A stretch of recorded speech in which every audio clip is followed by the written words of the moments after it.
ระหว่างฝากกลางและจุดหุง A ห่างจากกัน D เท่ากับ2เมตรพื้นบ้างด้วยกลุ่มกันแสง O มีรัศมี R เท่ากับ10ซนเมตร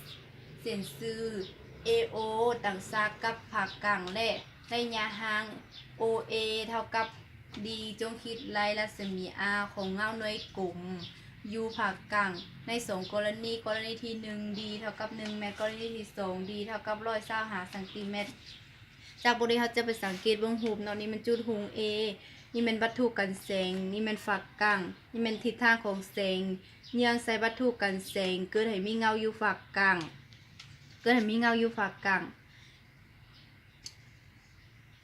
ระยะแต่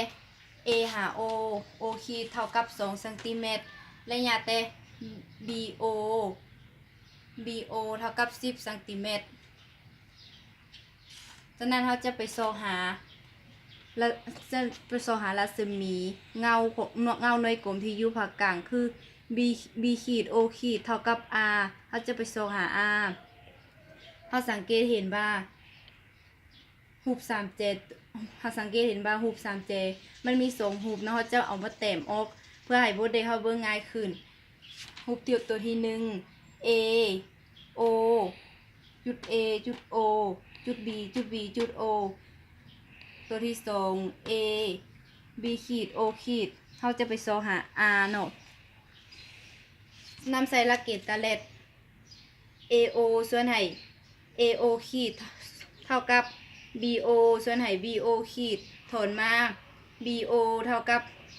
AO ขีดคูณให้ BO ส่วนให้ AO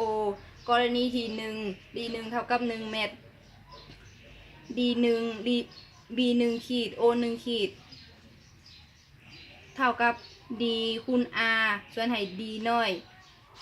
จะมาแทนใส่2คูณให้ 0.1 ฉะนั้น2.1 หาร 2.1 ส่วน 1 จะเท่ากับ 0.2 เมตรกรณีที่2 D เท่ากับ125ซนเมตรมาเปลี่ยนเป็นเมตรจะไหล1.25 เมตรแทนสูตรใส่จะไหลแทนสูตรจะไหล2คูณ 0.1 ส่วนให้ 1.25 จะไหล U 0.16 เมตร